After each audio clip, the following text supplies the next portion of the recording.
Ada yang kena tilang, ada yang nyasar. Yang kena tilang siapa yang kena tilang? Oh, belum datang. Terus passwordnya gimana? Password Bapak Ibu? Passwordnya kemarin Mas Reka bilang masuk ke sini harus sudah mengumpulkan tulisan. Barusan dicek di drive-nya belum banyak tuh yang ngumpulin. Gimana? Besoknya itu 2024 atau 2025? Saya mah ada trauma sama kata-kata besok. Nggak pasti soalnya. Nah, kita luruskan lagi ya Bapak Ibu ya, niat kita ya. Yuk sama-sama Bismillahirrahmanirrahim. Saya berjanji pada diri sendiri kalau akan menyelesaikan tulisannya. Pak, Bu, ini nanti saya yang digantung kalau Bapak Ibu nggak menyelesaikan. Ini RTL-nya harus benar-benar terlihat. Mungkin selama ini Bapak Ibu kalau mengikuti kegiatan itu udah muak gitu aja. Iya Pak ya? Ya enggak? Saya mah nggak mau muak. Saya mah maunya dari sini akan ada buku kita bersama. Baik buku solo, kalau buku solo kelihatannya berat banget, kita bikin antologi. Kemarin sudah kita petakan tuh nih yang masih nempel, sengaja belum saya cabut, sudah dipetakan. Ada yang minatnya itu ke siswa, fokus menulisnya tentang siswa. Ada yang fokus menulisnya itu tentang pengajaran. Ada yang fokusnya ke lingkungan pembelajaran. Kemarin juga ada yang senangnya dongeng. Boleh. Dari harusnya kemarin kalau dilihat dari absen kemarin itu 82 peserta. Padahal yang diundang 70. Nggak tahu itu yang 12-nya dari mana. Tapi alhamdulillah berarti kan ada keinginan untuk apa nih? Apa sih kegiatan kita hari ini itu apa? Jadi nggak disuruh pulang kan kemarin yang 12 tetap ikut. Walaupun panitia tapi nyari konsumsi juga. Aman pokoknya mah ya. Nggak apa-apa.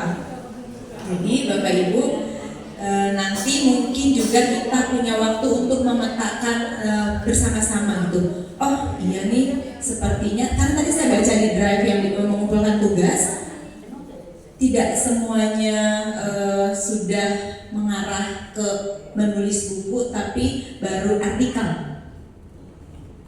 But it's okay. Itu adalah satu batu pijakan Bapak Ibu. Starting point-nya di sana. Jangan malah jadi mundur, kita harus maju. Ya kan Bapak Ibu?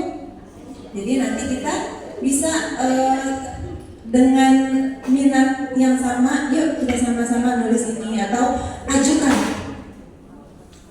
Bu, kita tuh punya ide berenam nih mau nulis tentang dinamika siswa di sekolah. Kan kemarin ada yang katanya siswanya centil, ada yang kemarin siswanya konyol, ada yang siswanya selalu menghidupkan suasana kelas, ada yang siswanya diam aja dari datang sampai pulang. Itu kan dinamika cerita yang memang nyata terjadi ya. Saya yakin belasan tahun pengalaman Bapak Ibu pasti punya banyak sekali cerita tentang dunia sekolahnya Bapak Ibu. Itu yang Bapak Ibu ceritakan. Kalau dulu saya memulainya, ngetik itu susah ya, maksudnya ngide dengan ngetik itu susah. Akhirnya saya ngomong, direkam. Setelah direkam kan kalau ngomong gini kan nggak tahu udah berapa ratus kata nih yang keluar kan. Ngomong, direkam, ada teknologi kan. Google Docs itu kan bisa merekam kan, jadinya ketikan. Taunya udah 100 lembar aja. Saya dari ngomong aja, taunya udah 100 lembar. Tinggal dia main diedit.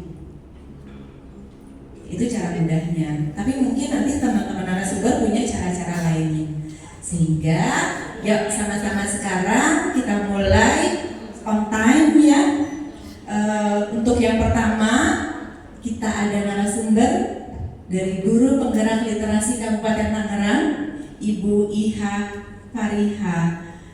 Iha Fariha, SPD GR MPD. Betul ya Bu ya? Ya. Bu Iha ini akan berbagi dengan kita terkait bagaimana sih caranya menulis cerita praktik baik. Ayo Bapak Ibu di PMM ada cerita praktik baik, sudah pernah nulis atau belum? Padahal Bapak Ibu kan guru ya, banyak kan praktik baiknya? Pasti banyak, cuma nggak tahu aja gimana cara memulainya, cara berceritanya kan? Nah sekarang kita punya masternya. Jadi bagaimana Bunda Iha? Sebentar ya Bapak Ibu. Mungkin sudah banyak yang kenal dengan beliau ya. Kalau saya kenalnya dengan beliau di grup literasi, guru berliterasi. Sempat beberapa kali ada event juga dengan beliau. Yuk kita sama-sama sambut Bunda Iha Fariha SPD GR MPD yang akan membawakan materi terkait cerita praktik baik. Beri tepuk tangan yang meriah untuk Bunda Iha.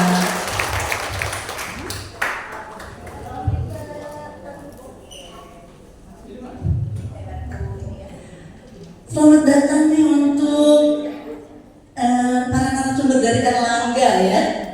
Silakan Bapak untuk menempati tempat yang sudah kami sediakan. Ini yang belum terhubung ternyata Bapak.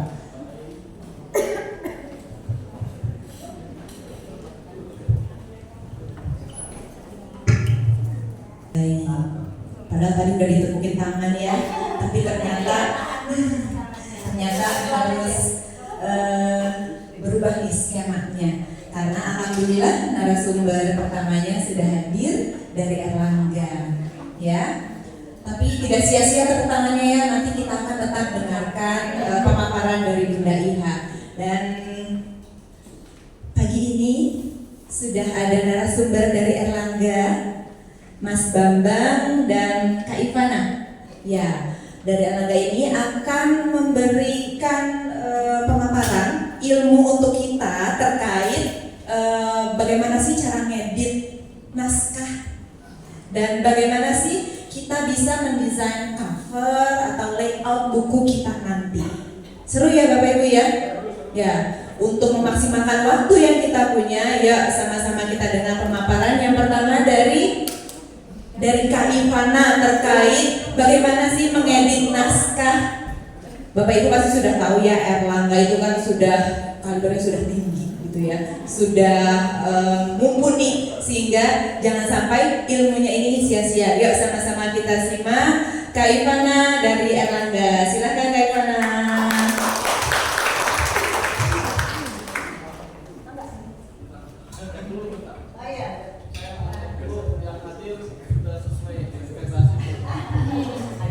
Tes satu.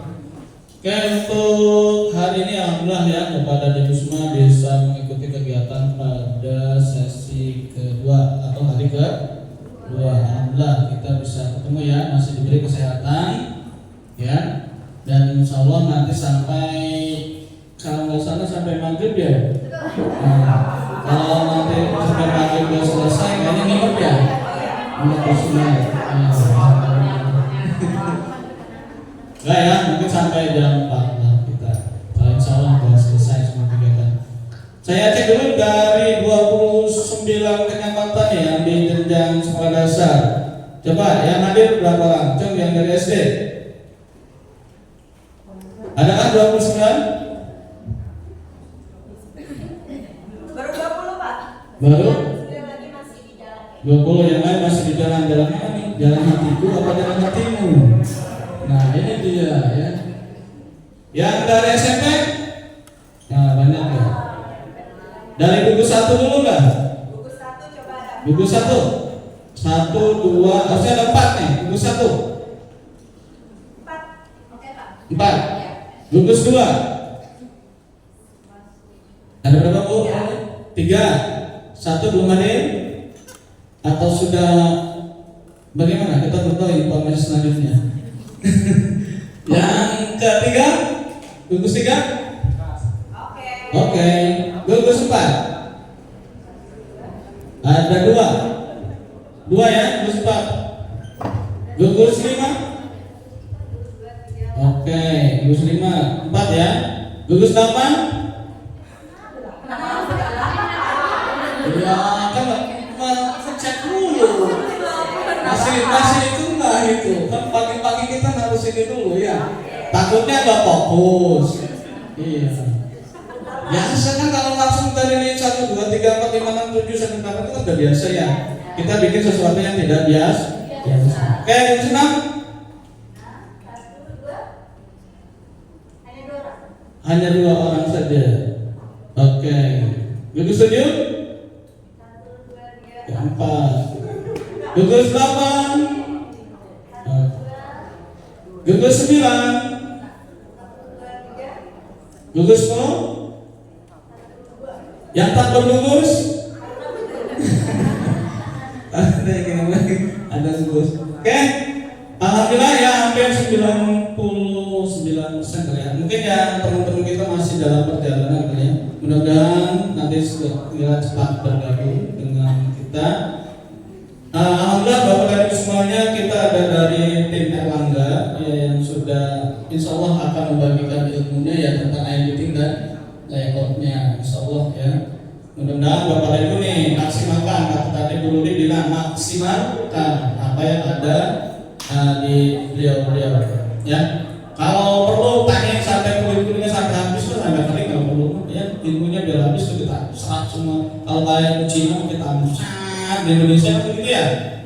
Kalau Indonesia pakai apa tuh? Ilmunya tuh pakai sangat kayak listrik sebelum karena di film-film ya. Insya Allah teman-teman semuanya, teman-teman semuanya kita manfaatkan momen yang baik ini. Mudah-mudahan ilmunya bisa bermanfaat kita semuanya. Amin. Itu aja kali ya yang sebagai pembuka dari kami dari Dinas Pendidikan Kabupaten Tangerang. Mudah-mudahan kegiatan ini bermanfaat dan bermanfaat buat kita semuanya. Oke, itu terima kasih. Silakan kita lanjutkan ke tim Erlangga.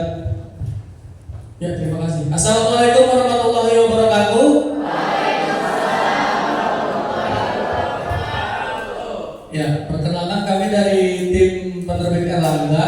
Kebetulan kami ditugaskan untuk sharing seputar dunia penerbitan dan layouting dan desain untuk penerbitan buku. Nah, di sini kami sudah membawa narasumber-narasumber yang kompeten di bidangnya. Ini kami dari Erlangga Jakarta, Erlangga Pusat. Di sini ada Mbak Ivana. Beliau adalah editor dari buku-buku umum dan buku-buku anak dari penerbit Erlangga. Nah, selanjutnya di sini juga ada Mas Bambang. Jadi Bapak Ibu kalau melihat buku Erlangga itu covernya seperti apa, terus isinya bagaimana. Ini beliaulah salah satu yang mendesain dan melayout buku-buku dari penerbit Erlangga. Bapak Ibu masih di sini pakai buku Erlangga enggak? Pakai ya? Ya, nanti akan kita sharing, sama-sama sharing aja. Mungkin kita juga butuh masukan dari Bapak Ibu semua. Kira-kira apa yang perlu kita koreksi bersama. Nanti akan kita bagikan pengalaman. Kita ini sharing pengalaman aja. Pengalaman kami bekerja di penerbit Erlangga. Kira-kira apa saja yang akan kita bahas. Nanti akan dibahas lebih lanjut oleh Mbak Ivana dan Mas Bambang. Untuk sesi pertama kita akan mulai membahas dari segi penerbitan. Kemarin kalau nggak salah sudah training dengan Pak Eka ya? Iya, itu kan lebih ke teknik penulisannya ya. Nah, kalau sekarang lebih ke bagaimana tulisan yang sudah Bapak Ibu buat itu bisa diterbitkan menjadi sebuah buku. Kayak aturannya, kaidahnya dan segala macamnya nanti akan dibahas lebih lanjut oleh Mbak Ivana. Mungkin langsung saja kita mulai sesi pertama oleh Mbak Ivana. Waktu dan tempat kami persilahkan. Terima kasih Mas Ardian. Apa kabar Ibu-ibu, Bapak-bapak semuanya? Masih udah pada sarapan ya? Oke. Sebelum saya mulai, saya ada pantun. Boleh ditanggapi cakepnya? Cakep. Oke. Bertemu teman mahasiswa? Ternyata sedang kuliah hukum. Selamat pagi Bapak Ibu semua. Semoga wajah berhias senyum. Oke, seperti yang sudah dijelaskan oleh Mas Adila sebelumnya, kehadiran saya di sini pastinya ingin spill nih, gimana sih cara menulis buku di penerbit Erlangga. Nah, jadi bagaimana naskah yang awalnya cuma sekedar ketikan itu bisa berubah menjadi terbitan dan jadi buku dan dipasarkan di seluruh daerah di Indonesia. Mungkin ibu-ibu pernah bertanya nih, gimana ya lahirnya sebuah buku itu, gimana ya prosesnya? Nah, begini ibu. Pertama tentunya berawal dari ilmu atau ide dari penulis gitu. Misal ilmu ini bisa beragam, ide juga bisa beragam berdasarkan kemampuan dan juga bidang ibu masing-masing misalnya. Misalnya ibu itu mengajar pelajaran biologi, ibu bisa membuat buku cerita atau misalnya membuat buku referensi siswa yang berkaitan dengan biologi. Jadi berdasarkan bidang yang benar-benar ibu bidangnya yang paling mumpuni, yang paling paham atas materi-materi yang disampaikan gitu. Nah, ilmu dan ide tersebut digodoklah menjadi sebuah naskah yang pastinya orisinal. Nah, naskah yang orisinal tadi kita terima. Nah, saya sebagai editor, kita menerima naskah-naskah dari berbagai penulis dan tentunya sebelum kita godok nih naskahnya, nah, kita uji dulu naskahnya. Apakah naskahnya itu layak untuk diterbitkan? Kita cek apakah naskahnya mengandung plagiarisme yang tinggi. Kita melakukan sesi yang namanya atau tahap yang namanya uji kelayakan. Jadi naskah-naskah ibu itu, naskah bapak ibu yang sudah sampai misalnya akan kita uji baik dari segi kegunaan, dari segi materi yang di dalamnya, apakah benar-benar demikian materi yang disampaikan, apakah sudah benar gitu. Nah, setelah naskah kita anggap sudah layak untuk diterbitkan, lanjut ke proses editing gitu, proses penyuntingan. Nah, sembari itu editor juga membantu Bapak Ibu dalam proses administrasi dan legal. Tentunya dalam proses penerbitan sebuah buku, nantinya kita akan meminta nih administrasi terkait misalnya seperti KTP Bapak Ibu, kakaknya, dan juga nantinya kita akan membuat nih suatu surat kontrak, surat perjanjian kerjasama antara penerbit Erlangga dan juga Bapak Ibu semua sebagai penulis. Nah, naskah yang sudah kita terima dan sudah kita syuting, kita godok bersama-sama tim yang lainnya, tim desainer dan layouter, sehingga naskah yang tadinya cuma sekedar ketikan, nah, bisa menjadi suatu buku dengan desain dan layout yang ciamik gitu. Jadi tenang saja, Bapak Ibu tidak perlu bingung, Mbak, saya pengen nulis tapi saya nggak bisa ilustrasinya, saya nggak bisa mendesain bukunya. Tenang aja. Nah, kita ada timnya untuk membantu proses itu semua. Atau misalnya ingin ditambahkan ilustrasi foto, mau ditambahkan ilustrasi gambar, misalnya kecil atau misalnya bunga, gitu. Tenang aja, kita ada timnya dan kita akan membantu untuk mewujudkan bagaimana bentuk buku yang Bapak Ibu inginkan. Gitu. Nah, setelah semuanya rampung dan Bapak Ibu juga merasa sudah cukup, nah, naskah tersebut akan dicetak. Lalu, siapa aja sih Mbak tim pembuat buku? Tentunya kita di penerbit Erlangga itu tidak bekerja sendirian ya, maksudnya editor itu tidak sendirian bekerja. Timnya itu ada, tentunya bermula dari penulisnya, dan ada yang namanya tim editorial. Jadi editorial itu nggak cuma sendirian editor aja Bapak Ibu, ada yang namanya tim editor, nah itu saya, ada yang namanya desainer seperti Mas Bambang, nah ada juga yang namanya ilustrator dan juga ada layouter atau center. Biasanya kita di kantor sebut layouter itu center. Tuh. Jadi pertanyaan selanjutnya nih, mungkin ada kepikiran, bagaimana ya Mbak naskah yang prima itu kayak gimana sih?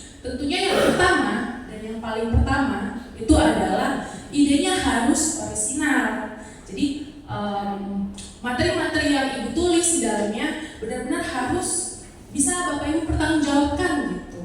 Misalnya tidak mengandung plagiat, ataupun misalnya mau ngambil temanya, tema boleh sama, tapi cara kita mengolahnya menjadi suatu ketikan, nah di situ ada bedanya. Jadi kita tidak boleh plagiat dari sumber-sumber manapun. Dan yang kedua, naskahnya harus penting dan perlu. Maksudnya penting dan perlu di sini adalah naskah atau materi yang disampaikan itu harus berguna, ada target pembacanya, begitu, dan juga harus up to date gitu, Bapak Ibu. Dan yang ketiga, tulisannya harus siap baca. Siap baca di sini maksudnya alur tulisannya harus baik. Misal ingin menulis suatu buku cerita atau buku referensi siswa. Nah, teks yang ditulis di sana harus komprehensif dari materi satu ke materi lainnya, dan juga alurnya jangan ngalur ngidul gitu. Jadi kita sebagai editor pun paham maksud dari apa yang Bapak Ibu tuliskan di sana, begitu. Dan juga pastinya bahasanya mudah dipahami. Kan nggak mungkin nih, misal Bapak Ibu nulis buku cerita, target pasarannya untuk anak SD, tapi kita nulisnya dalam bentuk gaya bahasa akademis gitu untuk anak kuliahan, tidak mungkin kan? Nah, jadi itu perlu untuk dipersiapkan gitu. Nah, yang keempat itu naskahnya harus lengkap dan jelas.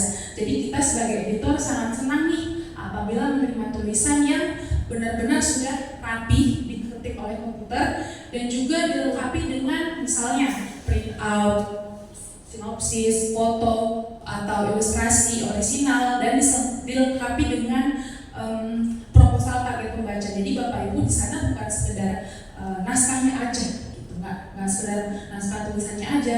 Kita lebih merasa senang apabila Bapak Ibu juga membantu kita dalam mendeskripsikan gitu, target pembacanya siapa, misalnya anak-anak usia 8 sampai 10 tahun misalnya, atau mungkin target pembacanya untuk anak SMP gitu. Kita lebih senang jika Bapak Ibu menerapkan demikian.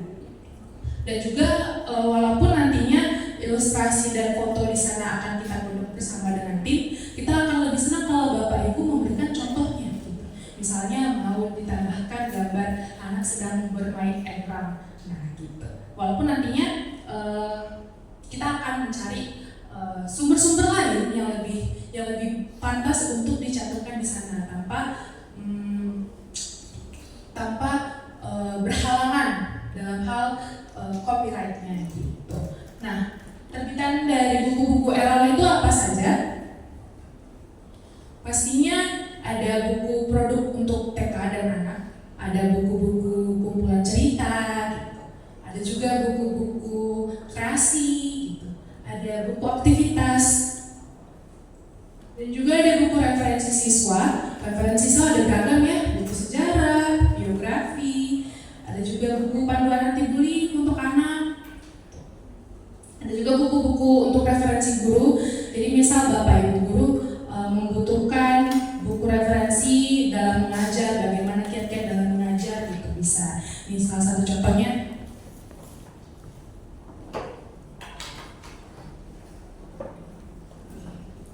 Kalau ini buku-buku produk untuk anak, ini ditulis langsung oleh Mbak Dia, kalau nggak salah Mbak Dia ini tim IGTKI, dan mana saya lupa. Dan ini ada buku cerita juga ditulis langsung oleh Ibu Atalia Raratya, ya istri dari Bapak Ridwan Kamil. Dan ini adalah salah satu contoh buku untuk referensi guru, 100 ide untuk guru pembelajaran di luar kelas. Jadi penelitian membuktikan bahwa anak-anak lebih mudah mempelajari dan menerima informasi itu apabila dikaitkan dengan aktivitas-aktivitas di luar kelas gitu. Jadi mereka berpartisipasi aktif di luar kelas sehingga materi yang disampaikan itu lebih mudah untuk dipahami. Jadi buku Erlangga itu beragam ya Bapak Ibu, ada referensi guru tadi, dan juga ada referensi Islam gitu. Mungkin Bapak Ibu guru di sini ada yang guru agama Islam misalnya, atau mungkin subjek terkaitnya itu tentang keagamaan dan tertarik untuk menulis buku, bisa banget kita bisa menerbitkan buku referensi Islam. Dan juga ada produk-produk digital, tidak hanya dalam bentuk print out saja fisik, kita punya buku e-library dan produk e-book. Nah, apa sih yang dapat Bapak Ibu peroleh jika menulis buku? Tentu saja yang pertama itu wawasan dan kreativitas. Jadi semakin terlatih untuk menulis buku, pasti ketika menulis buku Bapak Ibu mencari sumber-sumber terkait atas objek atau materi yang disampaikan. Nah, itu tentu saja akan menambah wawasan dan juga menambah kreativitas Bapak Ibu gitu. Dan juga membangun karakter yang positif ya Bapak Ibu. Mungkin suatu ketika Bapak Ibu sedang menulis nih, tiba-tiba merasa writer's block gitu, atau kayak merasa aduh males nih. Nah, tapi dengan menulis dan menyelesaikan buku akan membangun karakter positif gitu. Nah, tentu saja Bapak Ibu akan menambahkan portofolio, meningkatkan portofolionya gitu dari menulis buku. Kayak siapa sih yang nggak senang kalau misalnya kita punya hasil karya dalam bentuk buku gitu kan, dalam bentuk buku, dan kita bisa menambahkannya nih di portofolio akademik kita gitu.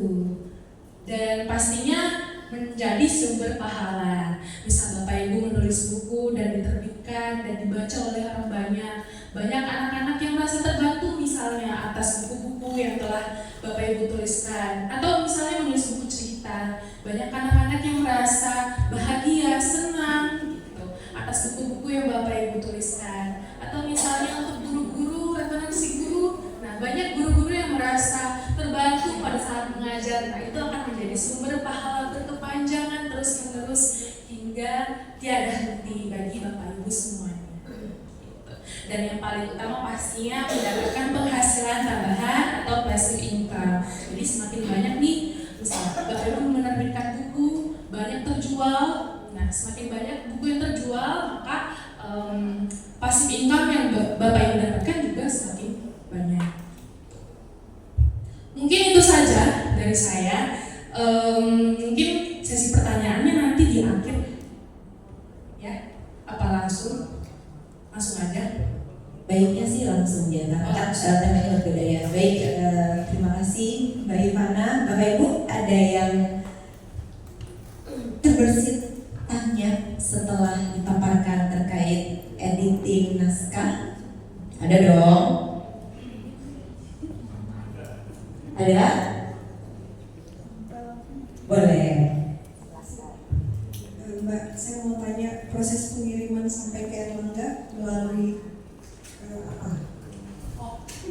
Proses pengirimannya, misalnya Ibu punya naskah, Iya. punya naskah sudah selesai diketik, Oke. ingin dibukukan.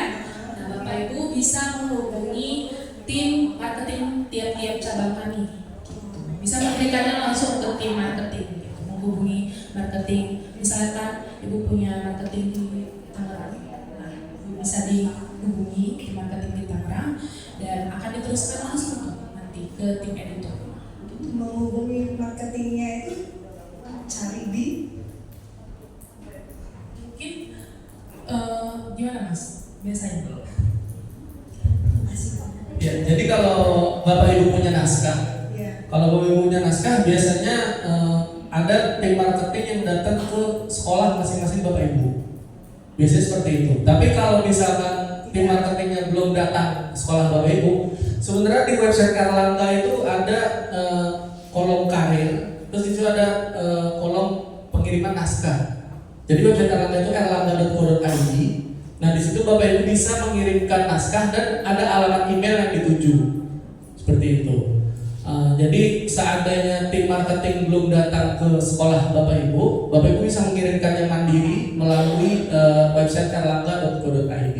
Itu lengkap caranya, syaratnya dan segala macam. Nanti akan difilter oleh tim editor. Cuma kalau memang ingin lebih cepat di follow up, biasanya itu lewat tim marketing kami. Kayak gitu. Jadi kan karena tim marketing itu biasanya setiap berapa hari sekali berkunjung ke sekolah Ibu, gitu. Itu bisa ditanya lagi progresnya gimana gitu. Karena kan kalau via email itu satu arah ya, ibu ngirim ke email, ibu menunggu balasan dari email itu. Makasih. Seperti itu. Pertanyaan kedua ya Mbak. Sedang hitsnya itu bacaan cerpen atau novel itu yang fashionnya yang gimana? Maksudnya apakah dengan style atau cerita-cerita yang lebih serius untuk di Erlangga ya? Atau yang cerita populer gitu, yang remaja gitu? Menurut saya itu semua ada target pasarnya yang tergantung gitu. Misalnya ibu ingin merujuk ke anak-anak muda, mungkin populer lebih dominan gitu. Atau mungkin target pasarnya ini anak-anak sekolah gitu. Untuk Lebih laris yang mana tuh?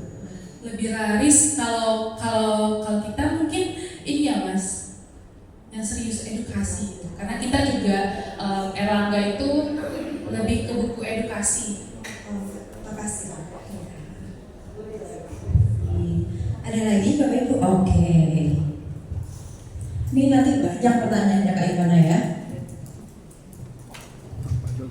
Oke, baik. Assalamualaikum warahmatullahi wabarakatuh.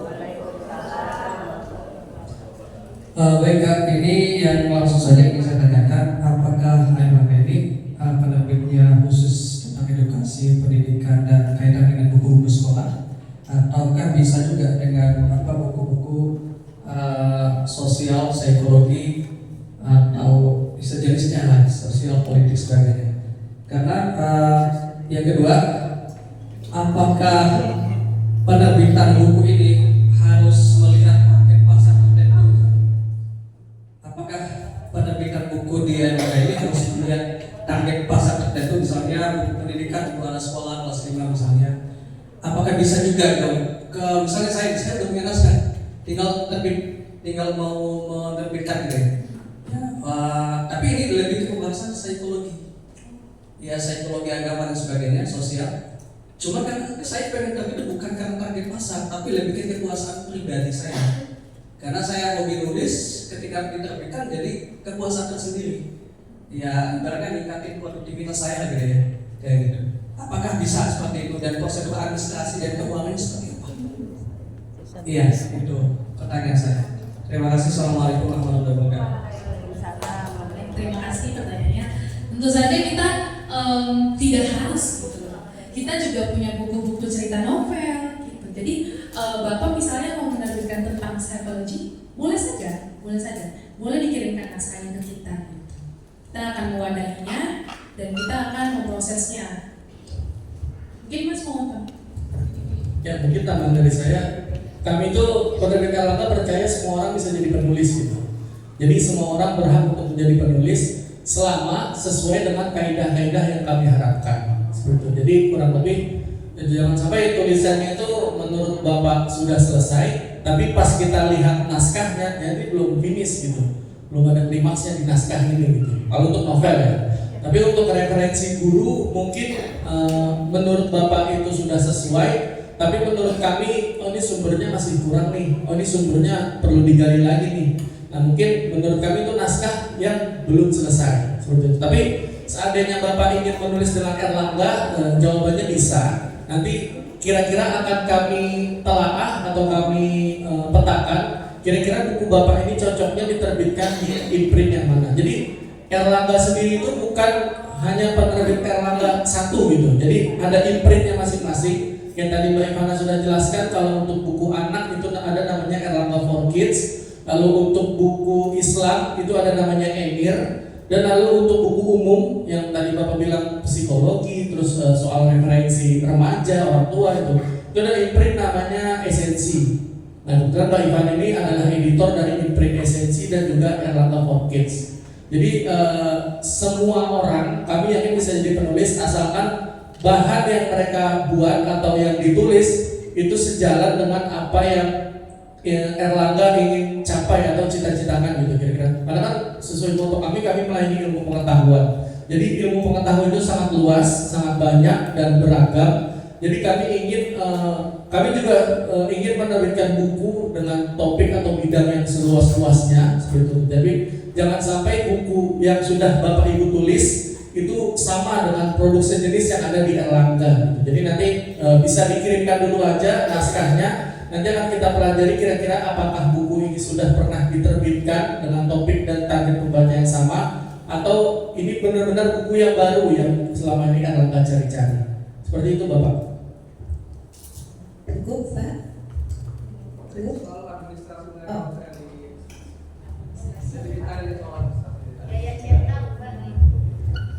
Oke, baik, secara detail mungkin prosedur administrasinya mungkin di Erlangga seperti apa nih?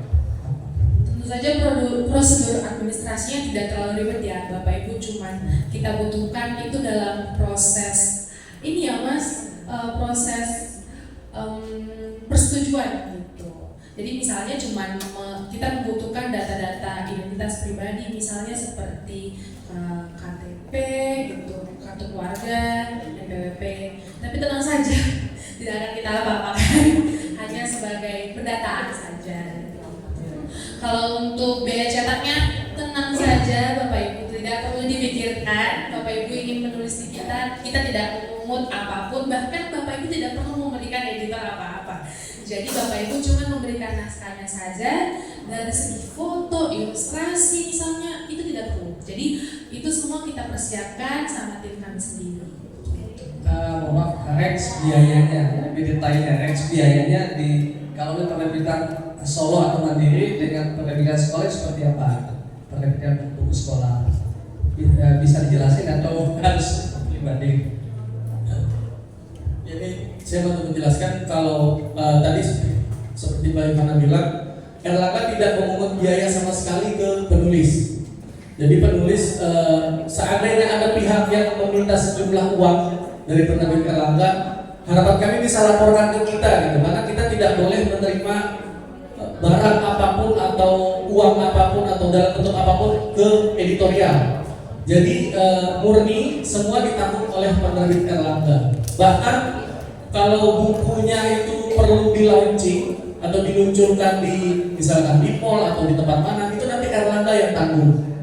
Jadi semua Erlangga yang akan membiayai. Bapak Ibu cukup mengirimkan naskahnya. Soalnya Bapak Ibu mikir, lah saya kan ada gambar yang saya comot dari Google gitu.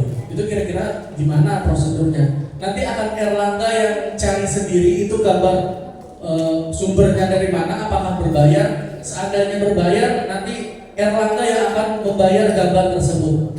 Jadi Bapak Ibu cukup mengirimkan naskah serapi mungkin. Mungkin akan kita terbantu kalau Bapak Ibu mengirimkan gambarnya juga beserta sumbernya. Nanti akan kita telah sumbernya itu dari mana, apakah berbayar atau tidak.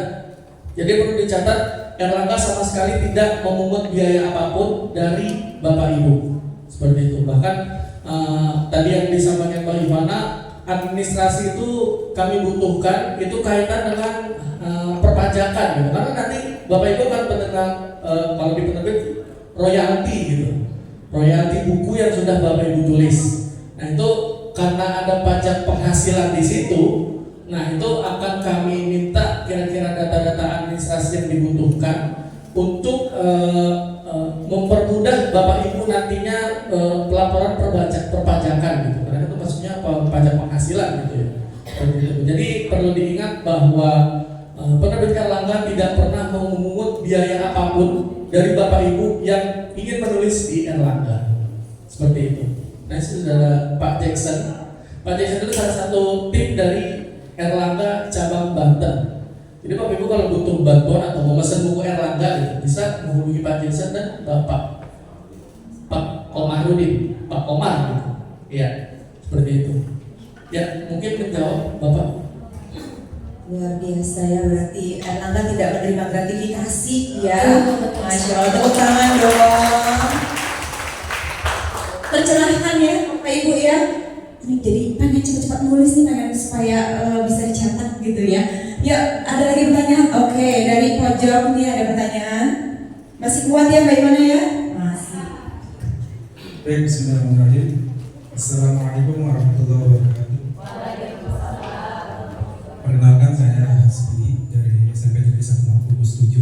Yang ingin saya tanyakan itu pertama Pak, bolehkah kita menulis materi yang sebenarnya sudah disampaikan? Misalkan saya pernah menghadiri tentang seminar dengan Profesor Yohanes Surya itu saya tertarik banget di mana dia itu pencetus pertama kali Indonesia emas dengan matematika sebagai dasar untuk anak-anak pada bisa gitu, dengan metode dasi. Dia mengajarkan bahwa dari 1 digit, 2 digit, lalu saya kembangkan ternyata itu bisa dari 4, 5, 6. Makanya kita terkadang orang Indonesia itu ada orang yang hitung cepat itu luar biasa. Menurut saya itu hal yang biasa. Cuman kita aja tekniknya yang nggak bisa. Pertanyaan saya yang pertama adalah sumber saya kan dari Profesor Yandi Surya. Ketika di masalah kelas saya kembangkan ternyata yang bisa 3 digit, 4 digit, 5 digit. Apakah itu termasuk plagiat atau enggak? Itu yang pertama. Yang kedua, ya tidak salah lah. Sistem royalti itu berapa persen dari penjualan? Artinya mudah-mudahan kita bisa umroh gitu ya. Karena gaji nggak cukup, bisa dari karya kita bisa umroh, bisa berangkat haji. Tapi kita harus tahu kita berapa persen sih, berapa gitu. Yang ketiga, saya apa tuh?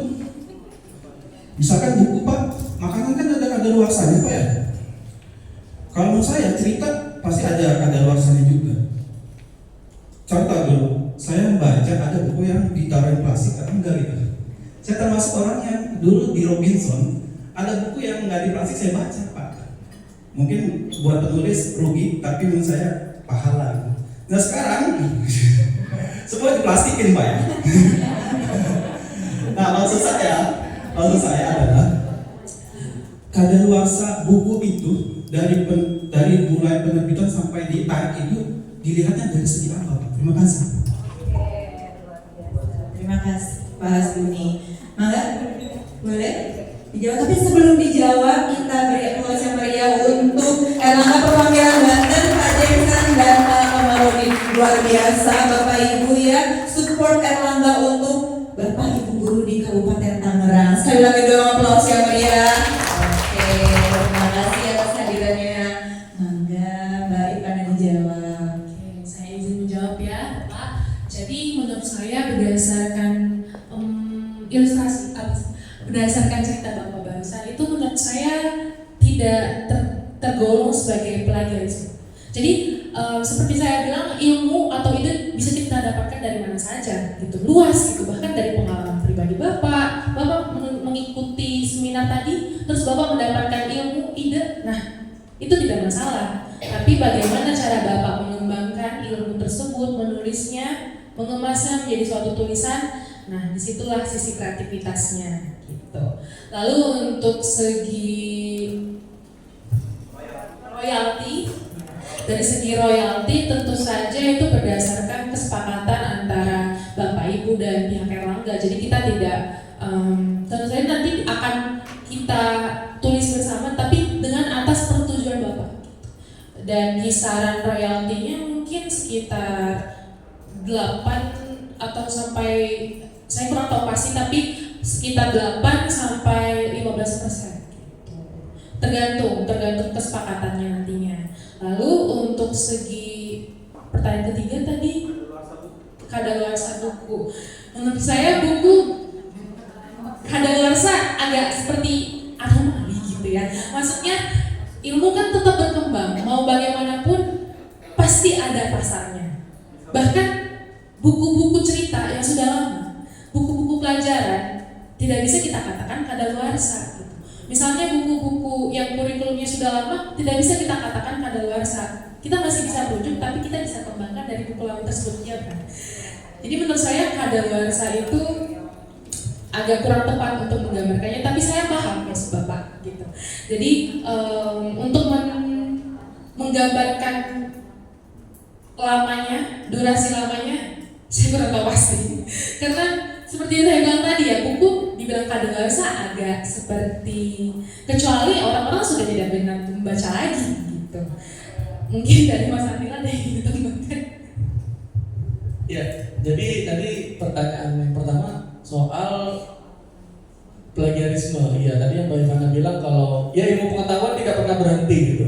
Jadi ilmu pengetahuan yang kita pelajari sekarang itu merupakan hasil perkembangan dari ilmu pengetahuan yang dulu sudah dipelajari gitu. Jadi ini balik lagi ke pertanyaan ketiga tadi, apakah buku akan kadaluarsa gitu? Apakah ada kadaluarsanya apa enggak? Jadi di Erlangga itu tidak ada istilah buku yang kedaluarsa gitu. Jadi selama ilmunya masih bermanfaat, pasti ilmu bermanfaat terus gitu. Selama masih menjadi rujukan, itu buku itu akan terus dicetak dan dicetak semakin banyak. Bahkan seandainya penulisnya misalkan meninggal dunia, kira-kira bukunya gimana nasibnya di Erlangga gitu, itu akan tetap berlanjut. Jadi misalkan penulisnya sudah meninggal dunia, royaltinya itu akan turun ke anak cucunya gitu. Jadi itu akan terus berlanjut sesuai dengan kesepakatan. Jadi nanti saat Bapak Ibu sudah menulis dengan Erlangga, kita akan sama-sama membuat kayak nota kesepahaman gitu, atau surat kesepakatan.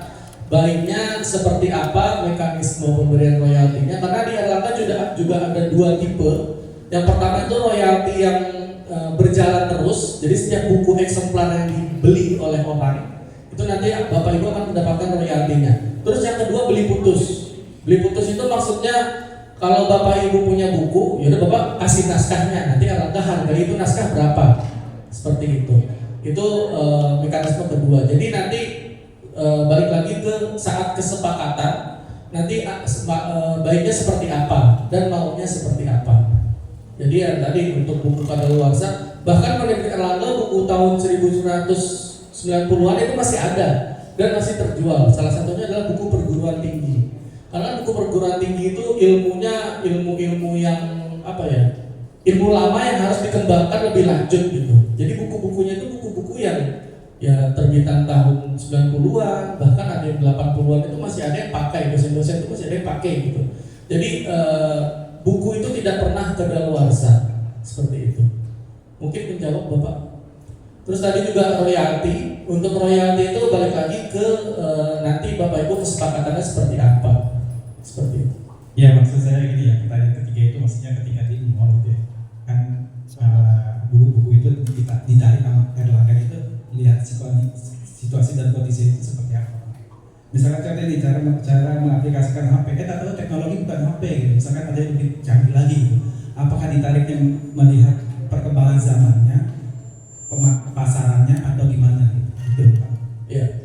Jadi misalkan buku Bapak Ibu itu formatnya tadinya cetak gitu ya.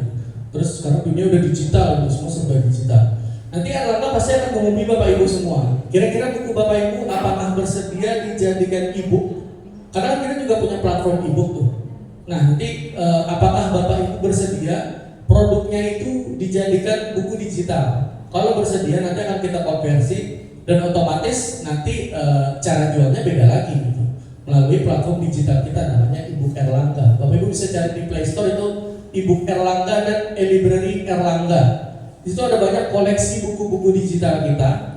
Nah di situ jadi Bapak Ibu nggak usah khawatir seandainya tiba-tiba dunia sudah digitalisasi gitu. Tapi saya yakin buku cetak itu pasti tetap akan menjadi referensi utama. Karena bagaimanapun baca di HP dan baca di buku itu rasanya pasti beda. Baca di HP itu kita nggak bisa coret-coret leluasa, nggak bisa nandain secepat dengan buku cetak yang kita pegang gitu. Bahkan anak-anak sendiri kan screen time juga dibatasi, terutama anak SD. Itu pasti mereka akan lebih nyaman dan lebih enak menggunakan buku cetak kayak gitu. Biasanya nggak tahu ya, mungkin 100 tahun ke depan atau berapa abad ke depan semua udah pakai gadget, kita juga nggak ada yang tahu gitu. Seperti itu.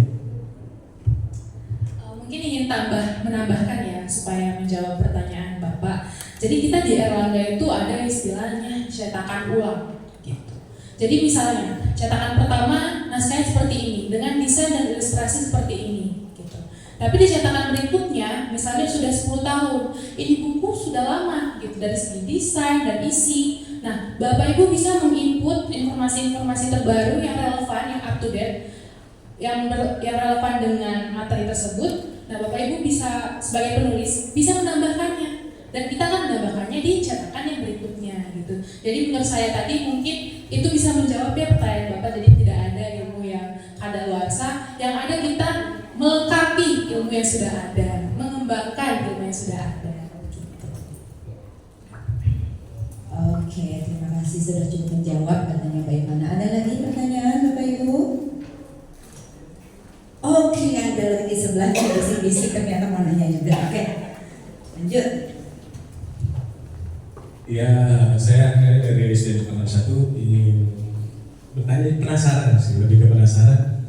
Kadang kan kalau di buku itu ada yang bukunya edisi revisi gitu. Nah itu revisinya itu gimana tuh maksudnya? Apakah dari penulisnya merevisi ulang kah? Atau gimana maksudnya? Atau ada dikembangkan lagi? Itu sih. Sama ini. Dari mana buku itu bisa dikatakan bisa jadi bestseller gitu? Batasnya berapa? Biasanya kan suka ada kayak berapa? Oh ini kan saya suka lihat nih buku bestseller di Indonesia atau gitu. Nah itu gimana sih supaya mencapai ke bestseller ini gitu? Udah sih segitu aja. Terima kasih. Baik, terima kasih. Untuk pertanyaan pertama tadi tentang edisi revisi. Nah, itu biasanya untuk buku-buku pelajaran ya Bapak Ibu. Jadi kan kita kurikulumnya semakin lama, kadang berapa tahun sekali diganti. Nah tentu misalnya ada yang namanya kurikulum baru lagi. Jadi untuk editor kita menyesuaikan gitu dengan yang namanya capaian pembelajaran atau uji kompetensi dari setiap kurikulum baru gitu. Jadi kita ada timnya sendiri, gitu, tim untuk menyesuaikan materinya, apakah sudah sesuai dengan kurikulum baru. Nah itu yang dikatakan edisi revisi gitu Bapak Ibu, yang sudah disesuaikan dan sudah up to date dengan pembelajaran atau kurikulum yang sekarang. Biasanya yang ada tulisan edisi revisi itu untuk buku-buku pelajaran. Tapi kalau misalnya untuk buku umum saya jarang sih. Mungkin lebih kayak isi kontennya mungkin ada berubah. Jadi edisi revisi itu maksudnya ada perubahan konten di dalamnya, konten pembelajaran misalnya, atau relevansi konten dengan capaian pembelajaran dari kementerian seperti itu. Kalau untuk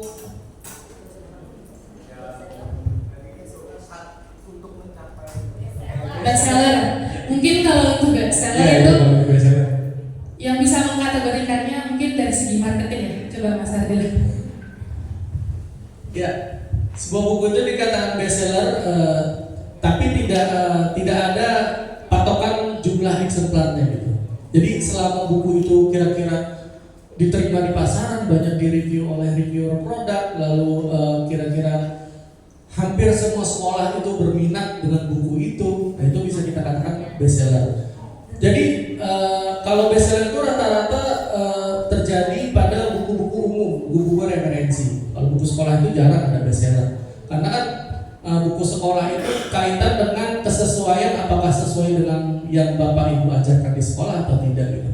Nah, mungkin mau menambahkan soal edisi revisi. Jadi benar kata Mbak Ivana tadi, kalau edisi revisi itu erat kaitannya dengan kalau di buku pelajaran itu kurikulum. Kayak sekarang kan kurikulum Merdeka CP33 ya. Nah sekarang ada di edisi revisi CP32 tuh. Nah itu kan Erlangga terus beradaptasi dengan perubahan CP itu. Makanya nanti bukunya akan ada kurikulum Merdeka revisi, karena itu ada perubahan CP.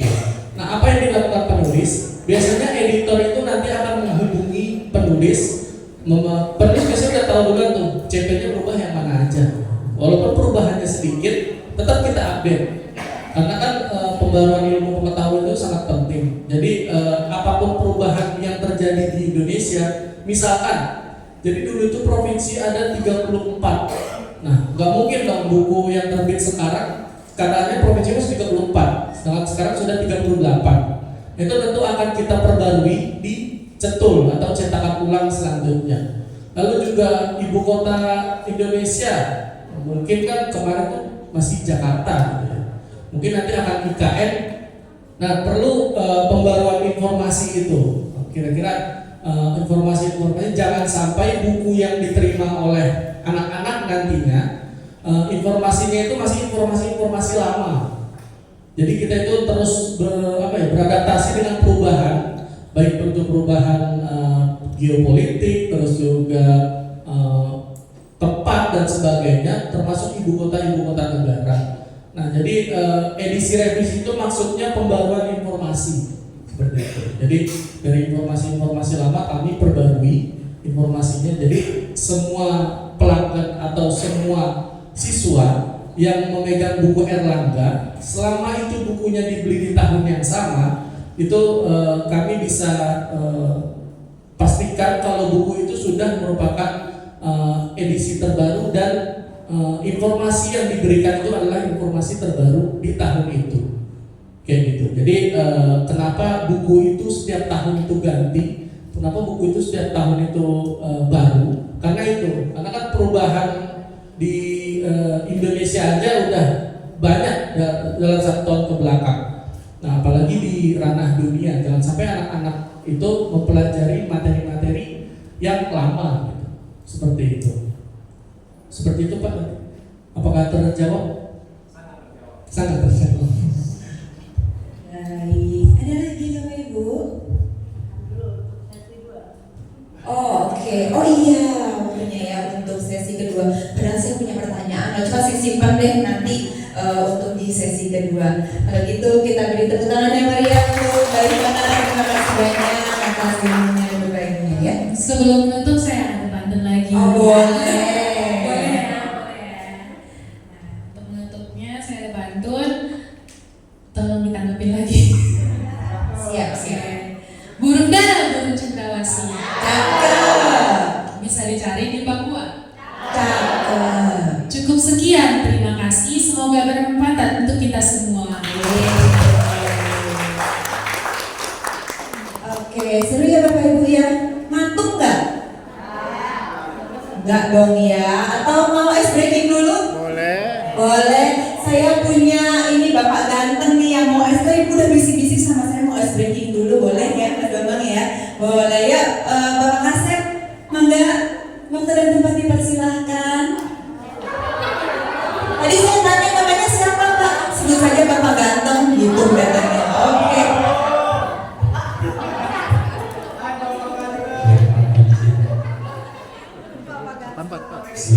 Assalamualaikum warahmatullahi wabarakatuh. Bapak Ibu siap untuk ice breaking? Siap. Salah jawabannya. Gaskeun. Oke. Bapak Ibu siap untuk ice breaking? Apa kabar hari ini? Kalau saya jawab apa kabar hari ini berarti alhamdulillah sehat jasmani, sehat rohani, sehat ekonomi.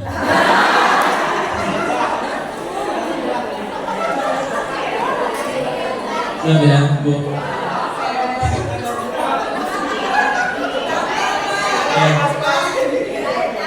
Satu, dua, tiga. Apa kabar hari ini? Alhamdulillah sehat jasmani, sehat rohani, sehat ekonomi. Mana-mana guru yang hebat? Ini guru yang hebat. Yang mana? Yang ini. Di mana? Di sini. Kalau tidak hebat, jangan ya Bu ya.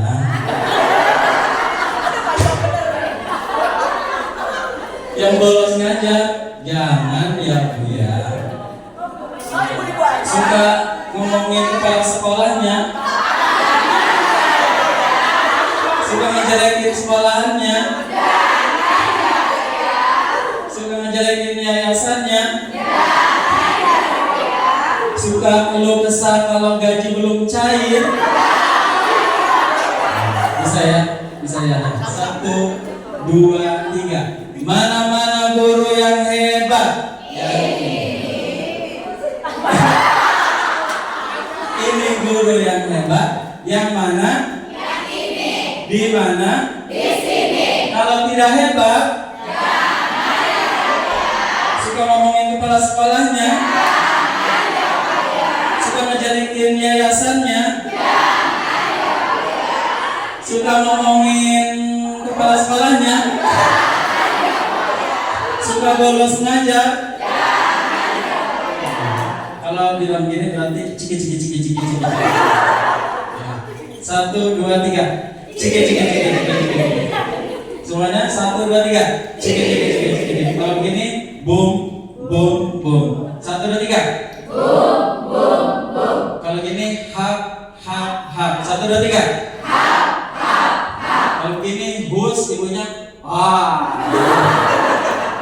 Paham ya? Kita dari awal. 1, 2, 3. Mana-mana guru yang hebat? Yang mana? Yang ini. Di mana? Di sini. Kalau tidak hebat? Suka ngomongin kepala sekolahnya? Suka bolos mengajar? Suka ngejelekin yayasannya? Suka ngejelekin sekolahannya? Suka keluh kesah kalau gaji belum cair?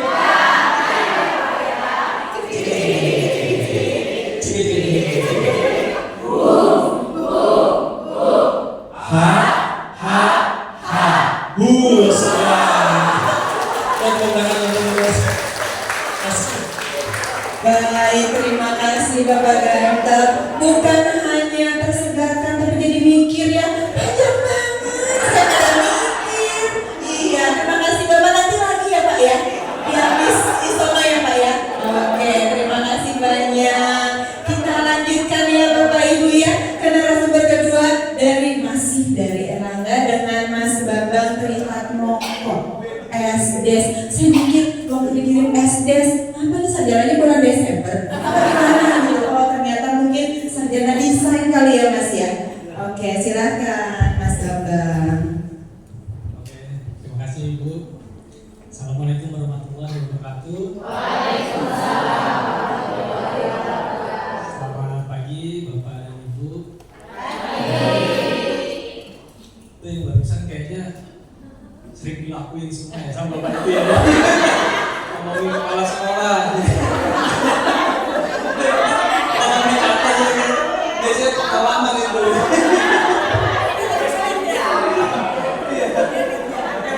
Nggak jauh dari pengalaman sendiri biasanya. Bapak ya, betul Pak ya? Oke, perkenalkan nama saya Bambang Trihatmoko. Saya lulusan desain komunikasi visual di Trisakti dan bekerja di Erlangga baru sekitar 16 tahunan.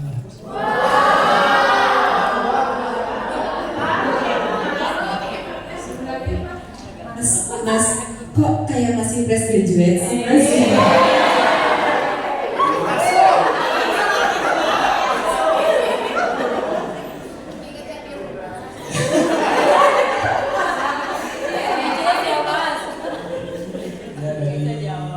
Oke, kita lanjut dari 2008 sampai sekarang. Nah, kebetulan di Erlangga sejak 2008 hingga sekarang itu saya sudah menjajaki ke semua departemen. Yang pertama, saya sudah mencoba untuk menjadi desainer promosi. Jadi produk atau buku yang Bapak Ibu nanti bakal jadi penulis, jadi perbincangan. Itu nanti akan dipromosikan lewat media promosi. Nah, itu waktu itu saya pernah di bagian media promosi. Dan selanjutnya saya pernah di cover buku. Cover buku itu sekitar 5 tahun. Cover buku pelajaran. Dan selanjutnya hingga sekarang itu saya di digital buku yang tadi sempat disampaikan oleh Pak Ardila. Itu pengalaman saya selama kurang lebih 16 tahun di Erlangga. Oke, mungkin itu aja. Nah, lanjut ya masuk ke materinya. Di sini ada proses desain layout. Yang pertama itu poinnya adalah konsep desain, yang kedua medianya, yang ketiga softwarenya, dan yang keempat upload dan cetak, itu terakhir. Nah, yang pertama, wah ini teks banget ini. Teori banget, jujur saya juga lupa sama teorinya, karena hampir setiap hari saya itu praktek, nggak pernah yang namanya membahas teori. Teori itu mungkin pada saat saya kuliah sampai skripsi udah teori. Kalau untuk selebihnya bekerja. Kita sebagai desainer, layouter itu lebih ke praktek di depan komputer terus, itu hampir setiap hari. Jadi jarang, ini saya juga keluar jadi narasumber juga jarang-jarang gitu ya, baru ini gitu. Bahkan hampir mungkin 90% itu desainer itu kerjanya ya di depan komputer aja. Nggak ada yang jadi narasumber atau berbicara dari kampus-kampus atau kantor-kantor. Nah, di sini kita ada untuk membuat desain itu kita buat konsepnya dulu. Pertama, kita harus tahu nih tujuannya desain itu seperti apa. Kedua, siapa targetnya nih? Kalau misalkan buku itu ditargetkan untuk anak SD, ya kita gunakan materinya itu untuk anak SD. Kalau misalkan kita kasih gambar kartun anak SD untuk buku SMA kan itu paling tepat. Nah itu. Terus yang ketiga itu pesan apa yang akan disampaikan. Yaitu salah satunya tadi hampir sama dengan untuk anak SD, ya kita buat untuk anak SD gitu. Nah terus bagaimana penyampaian pesan untuk di media dan kapan terbitnya. Nah ini di sini saya kasih gambaran untuk briefnya ya. Jadi di sini tertulis keterangan briefnya ketika nanti mau proses desain. Di sini ada judulnya, ada ukurannya. Kita harus tentukan dulu sebelum masuk ke ranah desain. Kita tentukan ukurannya. Yang paling utama judul bukunya, gitu. Terus kapan rencana terbitnya. Di sini harus jelas. Kita pakai buku bahannya apa, terus cetaknya menggunakan jenis kertas apa. Di sini semua tertulis. Nah ini medianya. Mau di mana sih kita mencetak bukunya itu? Sebelumnya tahu nggak media itu apa? Ada yang tahu nggak Bapak Ibu? Ya? Media itu adalah tempat atau wadah di mana kita sebagai desainer atau layouter kita harus tahu mau dicetak di bahan jenis apa. Karena itu sangat mempengaruhi pada saat nanti naik cetak. Di sini saya kasih gambaran untuk yang satu buku, yang satu koran. Bapak Ibu pasti tahu koran itu bahan jenis kertasnya itu sangat tipis ya, ya. Nah itu kalau misalkan kita kasih file yang untuk dicetak di buku, itu pasti hasilnya sangat jauh berbeda. Itu bisa jauh lebih gelap karena resikonya sangat besar. Kalau misalkan terjadi kesalahan, kita cetak taruhlah di koran, itu nanti kerugiannya sangat besar Bu. Kalau Ibu mau tahu itu cetak di halaman depan, kemungkinan waktu itu sekitar berapa, hampir ratusan juta halaman depan full color ya. Jadi kalau misalkan sampai salah, itu kerugiannya sangat besar bagi perusahaan. Jadi memang kita harus tahu dulu di bahan apa kita mau cetak. Sebagai desainer dan layouter itu harus tahu. Jadi kita sebelum finishing cetak, kita harus cross check lagi untuk dari segi warna dan apalagi foto dan ilustrasi. Next. Nah ini software pendukung untuk membuat layout atau desain. Kita di Erlangga, mungkin berbeda ya di Erlangga atau di perusahaan lain software yang digunakan. Cuman kalau di Erlangga kita sudah menggunakan Adobe Family, InDesign, Illustrator, dan Photoshop. Yang biasa digunakan untuk cover design itu kita bisa menggunakan 3 software ini. Kita menggunakan 3 software ini. Tapi kalau untuk layout isi buku kita hanya membutuhkan e-desainnya saja. Jadi peruntukannya sangat beda ya Bapak. Kalau misalkan desain cover sama desain isi. Next. Nah ini hasil akhirnya ya. Jadi yang tadi saya sampaikan, ketika untuk mencetak di bahan apa, nanti ketika cetak itu kita wajib mengecek berulang-ulang, mengecek lagi, jangan sampai hanya ngecek sekali file via desktop atau komputer terus sudah mencetak.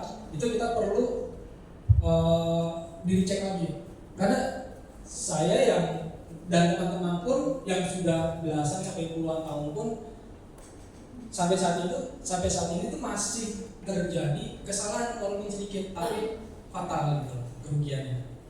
Mungkin salah di titik atau di koma, atau salah penulisan dari nabi gitu kan. Coba N-nya berubah karena di keyboard itu N sama P bersebelahan.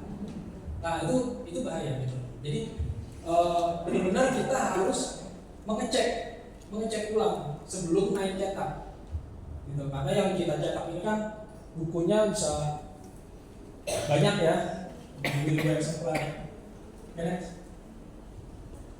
Ini elemen-elemennya kita harus mempelajari lagi tipografi, foto dan outlooknya. Nah ini di sini kita itu harus benar-benar, apalagi isi. Untuk tipografi itu kita harus benar-benar mengikuti kaidah yang sudah ada pada layout pada umumnya. Misalkan berapa sih jenis font yang harus kita gunakan di dalam isi buku? Kita nggak bisa sembarangan. Dan jenis font seperti apa sih yang kita gunakan itu nggak bisa sembarangan. Karena kita mempunyai beberapa kategori dari anak SD, SMP dan SMA. Kalau misalkan anak SD kita kasih jenis font yang ukurannya kecil dan susah dibaca, itu akan sangat sulit, sedangkan anak SD itu baru bisa baca ya. Jadi sangat menentukan ya tipografi itu, jenis font, ukuran dan berapa macam jenis yang ada di isi buku itu.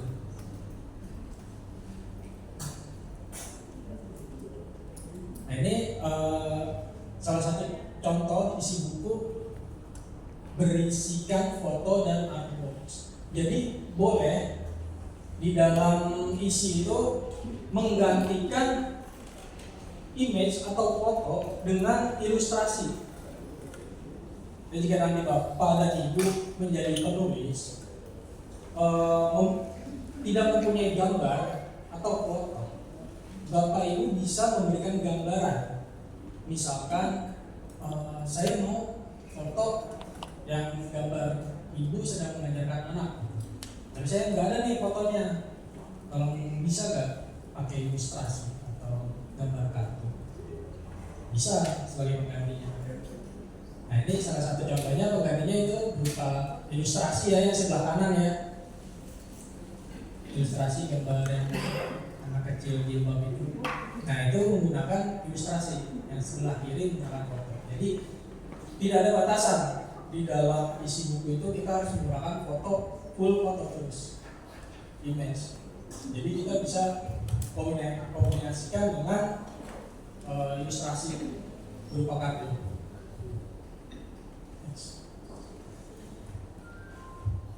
Jadi ada prinsip-prinsip layout ya lumayan banyak ininya isinya. Mudah-mudahan jangan digarap semua ya, kayak nanti saya kerja apa gitu ya. Kalau Bapak jadi penulis juga gitu kan, terus jadi layouter juga, jadi cover juga. Nah di sini ada urutan penekanan, keseimbangan, kesatuan dan elemen yang tidak terlihat. Nah ini urutannya untuk membaca. Jadi kita kalau misalkan membuat isi buku itu nggak semena-mena untuk membuat dari, ya mungkin kalau bahasa Arab ya dari kanan ke kiri ya, tapi kalau untuk kita umumnya itu dari kiri ke kanan. Dan urutannya itu memang harus kita berikan informasi baru sebuah pendukung, yaitu gambar. Jadi informasi dulu baru ke gambar. Itu ya. Kalau misalkan umumnya buku. Bacanya dari kiri ke kanan, kiri kanan. Oke. Nah, ini penekanan. Yang dimaksud penekanan adalah kita harus menonjolkan apa yang akan kita jual gitu. Kalau di sini kan lebih ke gambarnya ya. Jadi besarkan ke image-nya. Saya kasih contoh, misalkan ada sebuah poster di billboard pinggir jalan tentang event musik. Pasti yang diperbesar adalah si talentnya, artisnya. Ya betul kan Pak? Ini misalkan ada konser Silom Seven, pasti yang ditekankan adalah foto si artisnya. Jadi orang ketika wah ada konser musik, wah Silom Seven nih. Baru ke informasi selanjutnya, yaitu tempat, tanggal. Nah, tapi tidak terlalu besar untuk jenis fontnya, tapi ada yang ditekankan yaitu gambarnya. Nah itu namanya penekanan. Ya, penekanan di dalam sebuah konsep desain. Next. Nah ini keseimbangan. Jadi di dalam layout itu kita usahakan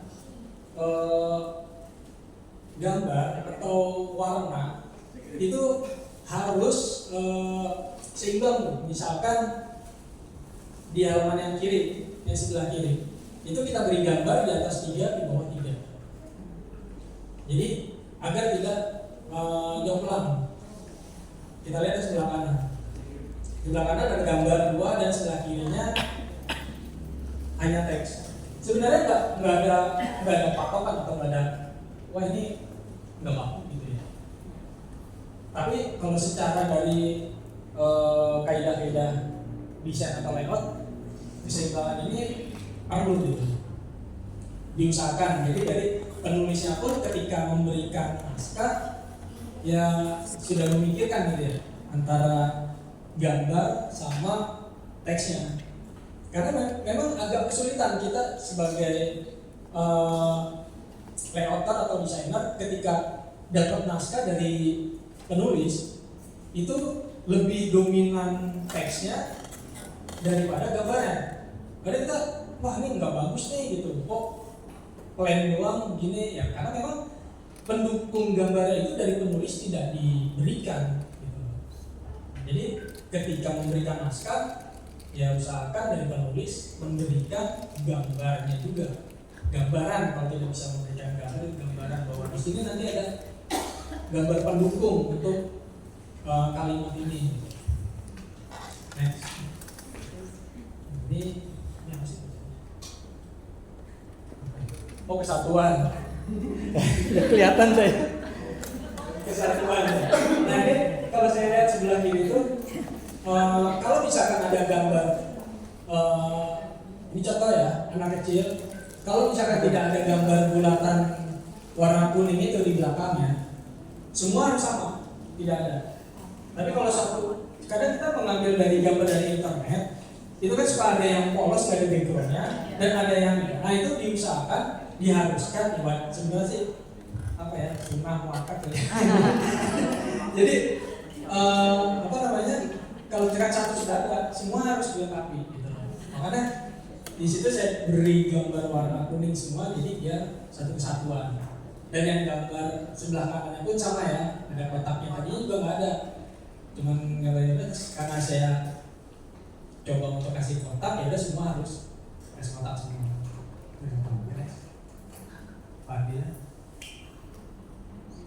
Nah ini mungkin bisa dibilang kayaknya nggak penting ya, tapi penting sih untuk hasil. Ini namanya adalah margin dan grid. Memang dia di hasil cetak nggak akan terlihat ya, nggak bisa. Nah, Di sini ada garis pinggir, nah itu dia. Di dekat halaman itu ada garis dia, garis warna pink itu. Ya itu ya, sama garis tengah tuh ya. Nah, itu sebenarnya garis itu tidak terlihat di hasil cetak. Itu hanya sebagai misalnya memberikan batasan bahwa buku ini aman dicetak, berada di dalam garis ini. Coba Ibu lihat kalau memang ada buku, pasti tidak ada marginnya atau gridnya. Padahal di software-nya ada ya. Nah ini enggak. Nah ini elemen yang tidak terlihat sebenarnya, gitu. Tapi sangat membantu, untuk mengatur kerapihan dari isi bukunya. Coba Bapak Ibu lihat dari halaman pertama sampai terakhir, pasti ini posisinya sama seperti ini. Nah itu namanya margin dan gradnya untuk membatasi, untuk mengatur. Dia tidak terlihat, tapi ya sangat krusial ya. Kalau misalkan nggak ada itu mungkin berantakan kali ya isi bukunya ya, mungkin bisa kepotong gitu pada saat cetak.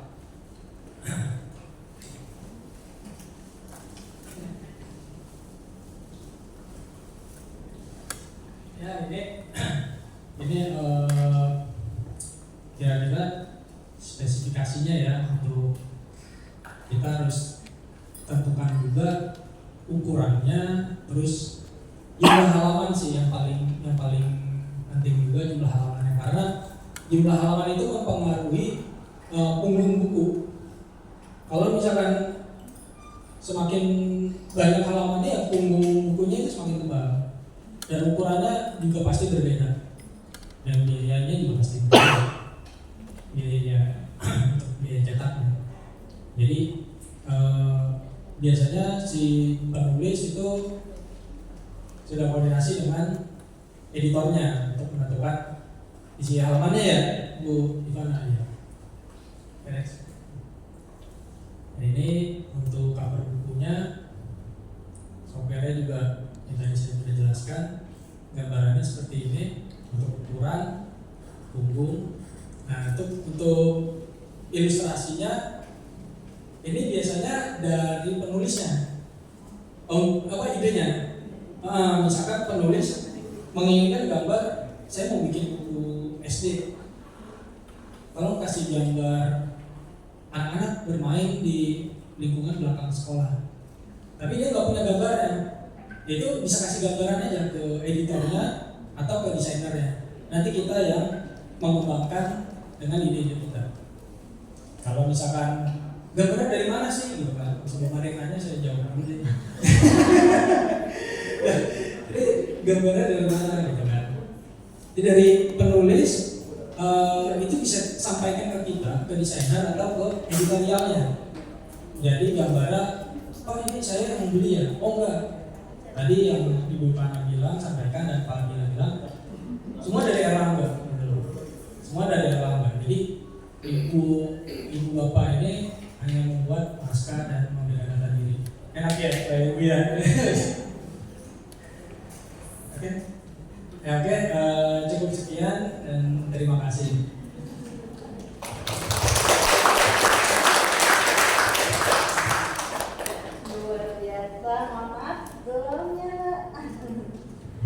Baik, luar biasa. Terima kasih Mas Bambang, Mas aja ya, karena terlihat masih fresh graduate ya. Padahal sudah 16 tahun. Mohon izin saya ambil alih ya untuk sebagai moderator tentunya, dengan Neng Ruli tadi yang luar biasa sudah memandu pematerian pertama. Untuk Mas Bambang ini prosesnya, karena beliau sebagai desainer, tentunya kita buku-buku yang sudah kita lihat itu memang dipandang mata gitu ya. Ternyata di belakangnya itu ada orang-orang yang luar biasa dedikasinya. Sampai dulu itu, iya tepuk tangannya ya, sampai ke tangan kita dengan sangat elegan gitu ya. Kemudian bacanya juga enak, sampai aturan layoutnya itu ada ukuran-ukurannya, margin dan lain sebagainya. Nah untuk itu silakan ada 3 penanya, karena mungkin waktunya juga terbatas ya Mas Bambang. 3 penanya dulu nih untuk kegiatan desain buku itu seperti apa. Mungkin banyak yang ingin ditanyakan. Boleh 3 orang penanya? Baik, Pak Ganteng ternyata ya, tepuk tangan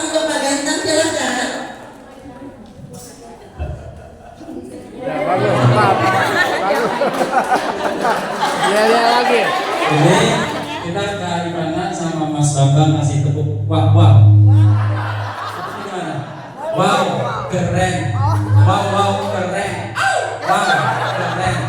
Wow, keren. Bisa? Ya. Kasih tepuk wow untuk Kak Ivana sama Mas Bambang. 1, 2, 3. Wow. Wow, keren. Wow, keren.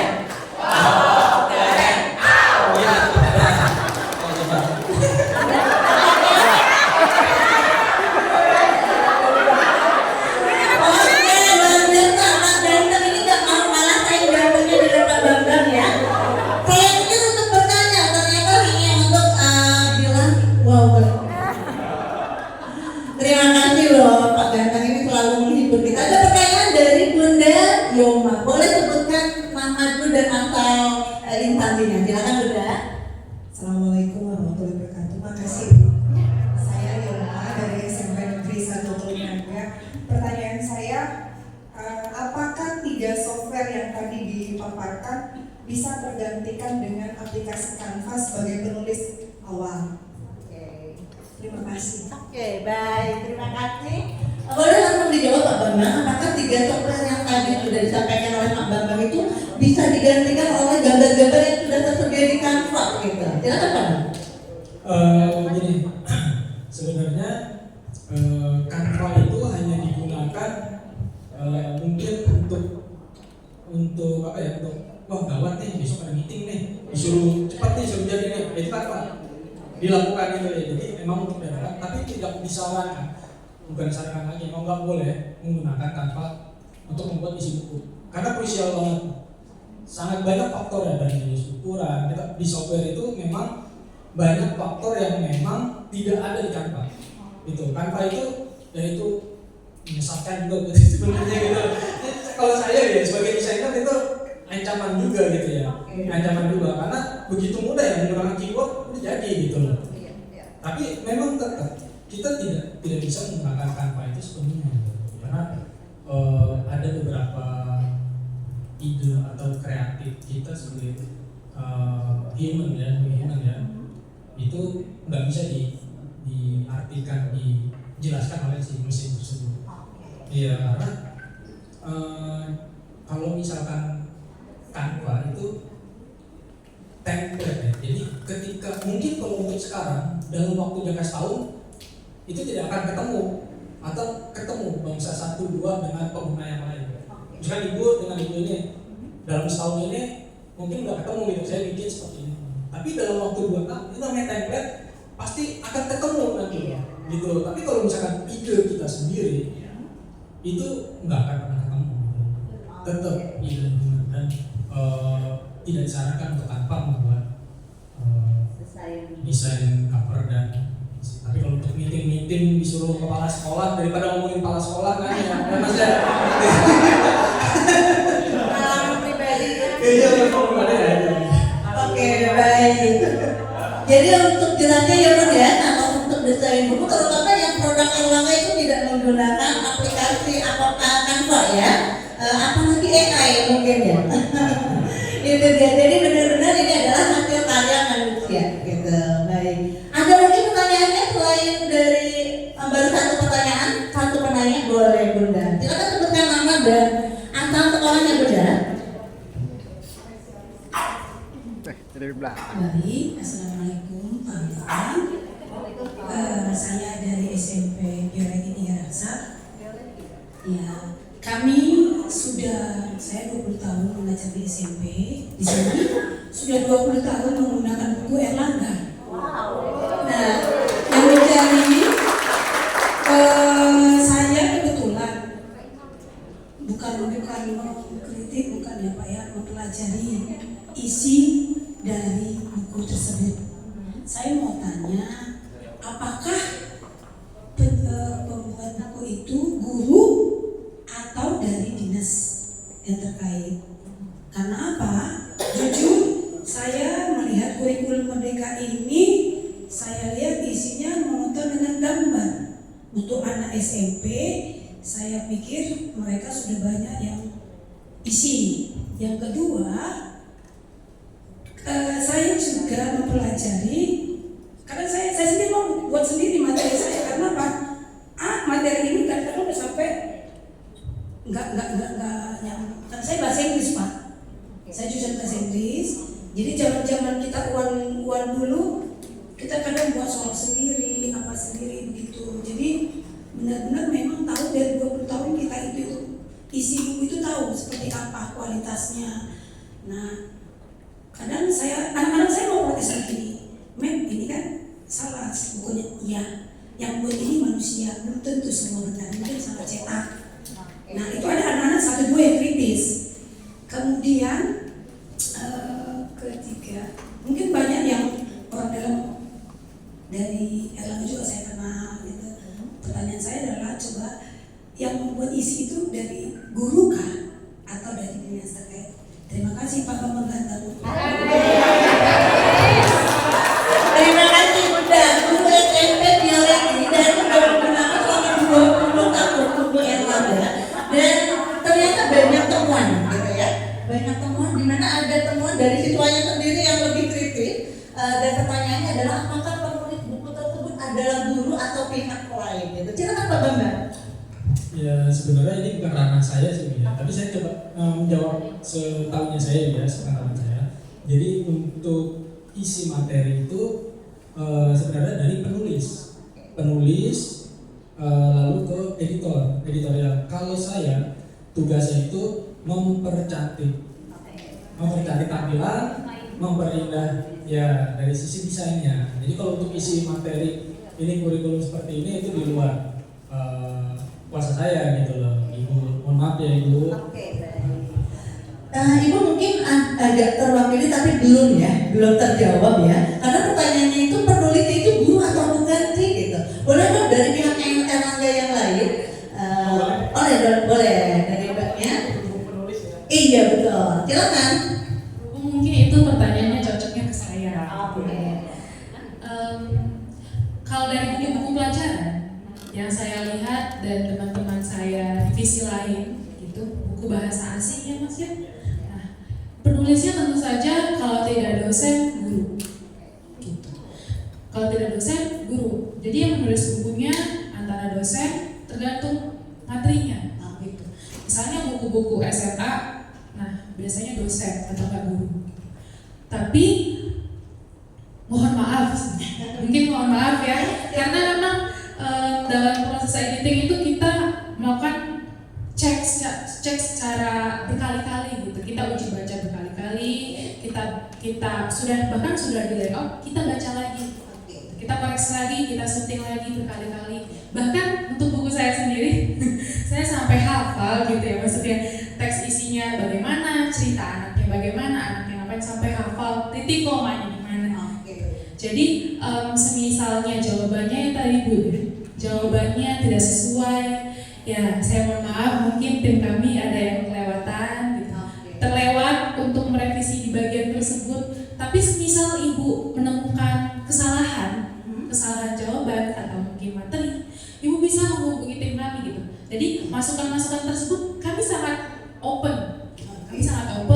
Apabila ada kesalahan boleh menghubungi tim kami supaya akan dimasukkan ke cetakan yang berikutnya untuk kita revisi kembali gitu. Itu. Oke, luar biasa. Sudah terjawab ya Bun ya, bahwa untuk tim penulis itu bisa dari guru, bisa dari dosen. Bocoran juga nih Mbak, sebenarnya saya juga penulis bahan ajar buku matematika, dan itu memang bukan tidak sendiri ya gitu. Kemudian saya juga tim penelaahan juga, jadi memang buku itu sebelum terbit itu prosesnya sangat panjang gitu ya. Saya aja menelaah buku itu bisa sampai berbulan-bulan gitu, karena memang setelah ditelaah, direvisi, ditelaah kembali gitu ya. Kemudian Bapak Ibu yang memang mudah-mudahan nih tim Erlangga juga membuka peluang untuk kita sebagai penulis dari buku bahan ajarnya Erlangga gitu ya. Kalau saya memang bukan dari Erlangga, belum direkrut sama Erlangga. Saya mungkin kalau bisa bilang dari Jogja ininya ya, penerbit Jogja, tapi penerbit mayor juga Mudah-mudahan setelah bertemu gitu ya, saya ada peluang nih gitu. Baik, sudah terjawab ya dari pertanyaan Bunda tadi dari SMP Purity yang sudah 20 tahun menggunakan Erlangga, luar biasa Ibu. Kemudian silakan Ibu menyampaikan keluhan-keluhan terkait dengan keterbacaan buku atau apapun terkait buku Erlangga ya. Satu lagi penanya boleh untuk Pak Bambang, silakan Bapak. Sebutkan nama dan dari mana. Silakan Pak. Terima kasih. Assalamualaikum warahmatullahi wabarakatuh. Langsung saja Pak Bambang. Saya sering ditugaskan untuk mengedit soal setiap tahunnya, baik soal semester maupun soal ujian sekolah. Dari aplikasi tadi yang digawe, mana yang lebih mudah, lebih bagus, dan apa kelebihan dan kekurangan dari aplikasi itu? Sedangkan saya sering menggunakan Corel, menggunakan itu. Mohon ya ketemu dengan ahlinya, saya untuk penjelasan. Terima kasih. Wassalamualaikum warahmatullahi wabarakatuh. Saya Suto Wijaya dari SD Negeri Tronjo 1. Tronjo 1. Oke, Bapak dari SD Negeri Tronjo 1. Silakan Bapak untuk aplikasi tentunya ini kapasitasnya dengan Bapak Bambang. Silakan Pak. Terima kasih Bapak. Terkait dengan software, kenapa kita menggunakan Adobe Family? Karena yang pertama mungkin karena zamannya kan. Dulu kita juga menggunakan yang namanya Corel. Ketika Erlangga masih umur 50 tahun ya, sekarang sudah 70 tahun. Itu kita menggunakan Corel, kita menggunakan freehand untuk melewati isi bukunya. Bukannya freehand atau Corel itu tidak bagus gitu loh. Tapi karena kita ingin menggunakan software yang saling terkait Pak. Jadi ketika nanti kita dari Illustrator masuk ke InDesign, karena mereka satu keluarga, itu jalurnya lebih gampang, copy paste lebih mudah, jadi tidak berubah. Tapi ketika kita menggunakan Corel, kita copy paste ke Adobe, itu nanti dia akan berubah jadi image, jadi gambar. Tapi kalau misalnya kita ada Illustrator, kita copy ke InDesign, itu tetap akan menjadi teks yang bisa kita ubah lagi. Itu salah satu contoh gitu lah. Jadi kenapa kita menggunakan dari Erlangga menggunakan Adobe Family, karena mungkin perkembangan ya, makin di sini kita menggunakan Adobe bukan itu tidak baik dan tidak bagus, tapi dengan mudahnya untuk transisi atau transfer data dari software satu ke software yang kedua, karena memang masih satu family. Kita di Erlangga itu menggunakan untuk editing video, animasi, semuanya menggunakan Adobe Family Pak, dari Premiere, terus ya Adobe semacam 3D segala macam itu menggunakan Adobe. Kita berlisensi, kita berlangganan memang bayar per tahun dan jadi yang freehand ataupun Corel itu sudah kita tinggalkan. Bukan tidak bagus ya, atau kelemahan atau kelebihannya sama-sama, sebenarnya sama-sama bagus Pak gitu loh, nggak ada kelebihan, nggak ada kekurangannya gitu. Cuman memang kita aja yang Erlangga yang selalu maju paling depan gitu. Up to date ya untuk softwarenya juga ya. Iya, jadi kita tetap up to date untuk softwarenya gitu Pak. Jadi adalah kita gunakan Adobe Family, harus borong semua karena kita di kantor kalau Bapak suatu saat ada kunjungan ke Erlangga, itu kita satu ruangan semuanya menggunakan Adobe Pak. Dari segi mesinnya aja itu kita sudah tidak ada menggunakan PC. Karena kekurangannya saya bukannya membandingkan antara Apple dengan PC ya, karena memang warna itu dari PC ketika dicetak itu pasti berubah. Tapi kalau kita menggunakan produk jadi promosi, tapi untuk pengetahuan kalian. Iya, untuk pengetahuan. Jadi memang ketika kita menggunakan Apple, warna yang ada di layar si Apple ketika dicetak itu tidak berubah. Itu makanya salah satu kelebihan kita menggunakan si produk Apple tersebut. Makanya kita semua di kantor itu nggak ada pakai PC untuk mendesain atau layout, karena bahaya ketika nanti kita di PC itu ini warnanya lebih bagus nih. Nanti ketika cetak itu pasti berubah. Jadi pengalaman itu. Iya, sudah terjawab ya Bapak ya. Nah jadi Bapak boleh dong upgrade dari Corel ke lebih aktif ya tentunya. Baik, mungkin sudah 3 penanya Pak Bambang ya, boleh nanti kasih closing statement-nya juga untuk materi Pak Bambang. Tapi ini gambaran untuk kita, kenapa kita harus tahu nih proses perjalanan dari tadi ya, dari mulai menulis, kemudian menjadi terbitan, tulisan menjadi terbitan, kemudian didesain dengan sangat bagus sampai ke tangan Bapak Ibu, buku yang cantik itu prosesnya sangat panjang. Pertanyaannya, apa biaya yang dikeluarkan untuk terbit buku itu pasti sangat mahal, tapi harga bukunya itu kadang tidak seimbang ya. Saya pengalaman menerbitkan buku, kemudian ketika dijual ke pasaran itu harga bukunya itu memang tidak seimbang dengan apa yang kita keluarkan. Tapi jangan khawatir Bapak Ibu, untuk Erlangga itu tidak memungut biaya apapun untuk penerbitan, karena Erlangga ini adalah penerbit mayor ya. Kecuali kalau Bapak Ibu menerbitkan buku secara indie, itu pasti ada biayanya. Tapi kalau untuk Erlangga itu tidak ada biayanya. Yang penting bukunya tulisannya berkualitas, karena akan diseleksi, tidak sembarangan ya Erlangga menerima tulisan. Itu pun harus seleksi dulu, kemudian bisa masuk dan diterbitkan oleh Erlangga. Itu adalah sesuatu pencapaian yang luar biasa tentunya. Kalau terbitan yang indie itu tulisan manapun sebenarnya bisa terbit, tapi ya itu tadi daya jualnya juga mungkin kurang, hanya untuk dokumentasi pribadi ya. Baik, Pak Bambang silakan untuk closing terlebih dahulu materi Pak Bambang. Apa sih pentingnya kita sebagai guru mengetahui desain dari sebuah buku ya? Silakan Pak Bambang. Untuk gambaran Bapak Ibu ya, untuk desain itu yang paling utama adalah konsepnya.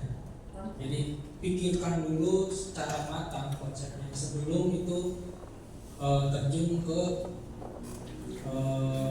editor atau ke desainer. Konsepnya itu paling pertama saya itu konsep desain ada di slide paling pertama.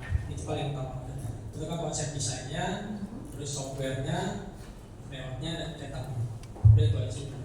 Oke, baik. Berarti yang pertama yang harus kita pikirkan ketika ingin membuat sebuah buku adalah konsepnya.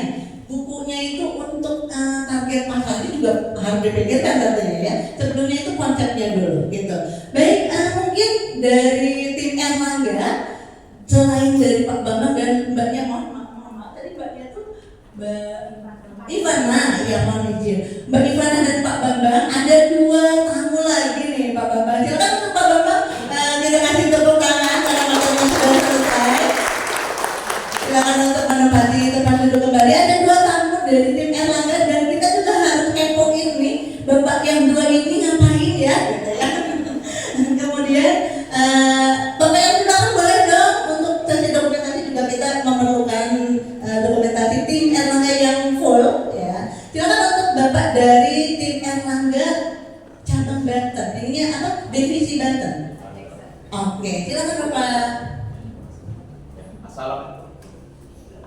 Assalamualaikum warahmatullahi wabarakatuh. Ya, perkenalkan nama saya Jackson dari Erlangga, Bapak Ibu.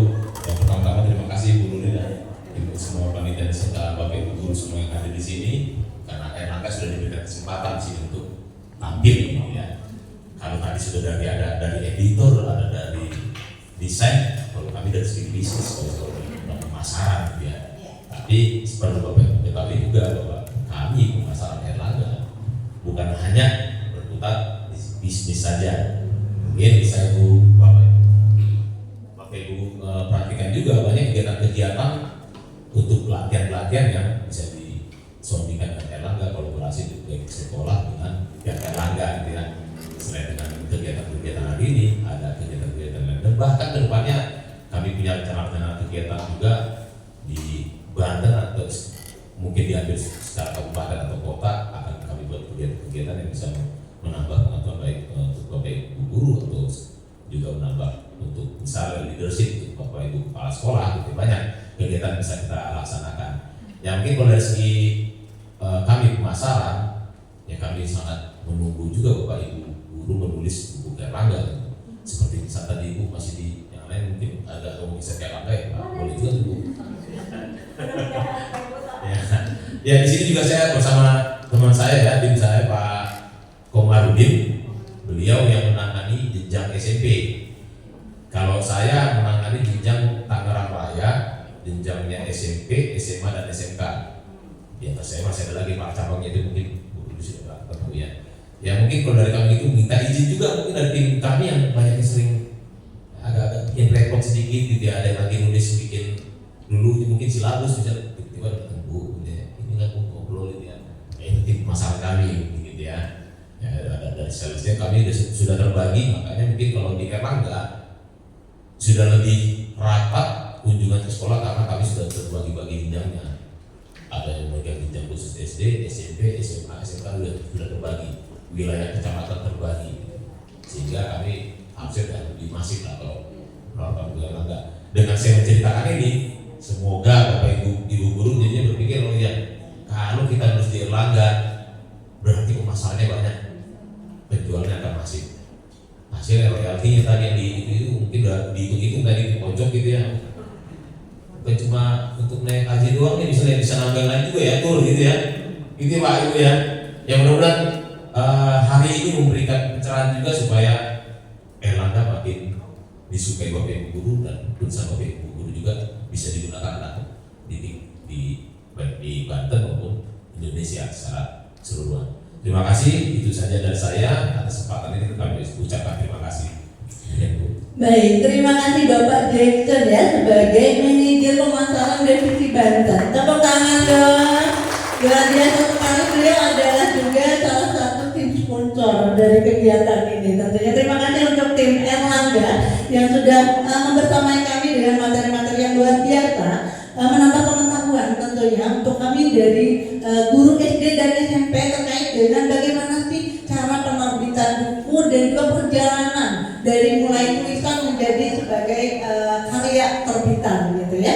Mudah-mudahan Erlangga juga membuka untuk kita semua kesempatan di hari yang akan datang ya, terkait dengan pelatihan-pelatihan, peningkatan kompetensi dan juga untuk anak-anak didik kita gitu ya. Mudah-mudahan Erlangga menerima kunjungan ya, karena saya juga dengar bahwa Erlangga juga pernah menerima kunjungan dari peserta didik untuk berkunjung ke penerbitan gitu ya. Jadi peserta didik itu bisa dibawa ke kantornya atau ke apa namanya, bukan pabrik tentunya ya. Oh bisa gitu ya, bahkan diajak berkeliling dan juga melihat bagaimana sih proses penerbitan sebuah buku. Kebetulan teman saya ada yang di Erlangga tapi di Bogor, di Bogor gitu ya. Jadi saya tahu bagaimana sih kinerja atau dedikasi penerbit Erlangga ini, terutama untuk penerbitan buku-buku pendidikan gitu ya, buku-buku bahan ajar. Baik Bapak Ibu, mungkin acara kita sudah sampai batas waktu untuk pemateri dari tim Erlangga. Kami ucapkan terima kasih. Mudah-mudahan keberadaan dari tim Erlangga ini membuka wawasan kita terkait dengan penerbitan buku tentunya. Terima kasih kepada Bapak Bambang dan semua tim, terutama juga dari divisi Banten yang sudah hadir di sini. Mudah-mudahan apa yang kami terima di hari ini adalah keberkahan juga untuk Bapak semua gitu ya. Terima kasih sudah mensponsori kegiatan ini. Mudah-mudahan kegiatan selanjutnya kami juga bisa sounding selanjutnya. Baik, next dulu. Iya, kita foto bersama terlebih dahulu dengan narasumber dari tim Erlangga. Dan Bapak Ibu silakan untuk berdiri dan Bapak silakan berada di barisan depan. Sebenarnya harusnya barisan depan itu lebih penuh ya, tapi lebih mepet ke belakang. Orangnya di belakang. Silakan Bapak untuk berada di barisan paling depan. Boleh membersamai barisan Bapak Ibu narasumber di sini, yang barisan depan ya. Dan tim dari Dinas Pendidikan Kabupaten Tangerang untuk dokumentasinya nih.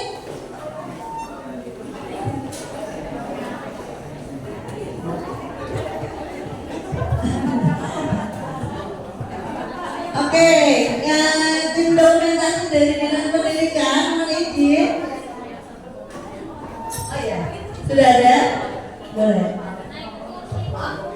Bapak Ibu boleh berdiri di belakang karena akan diambil dari depan, dari atas mungkin ya Bapak ya, biar terlihat semua.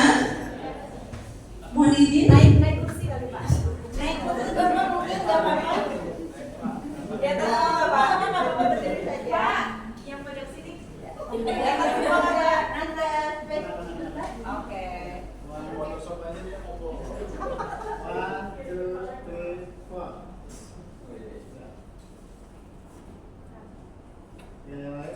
Salam interaksi. Salam interaksi.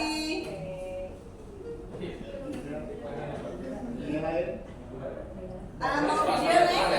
Lama gimana? Kita mobil nada soalnya. Tadi ini juga ngeri. Kita Kabupaten Tangerang. Kabupaten Tangerang semakin gemilang. Video ya. Videonya Kabupaten Tangerang semakin gemilang. Dinas Pendidikan kolaborasi.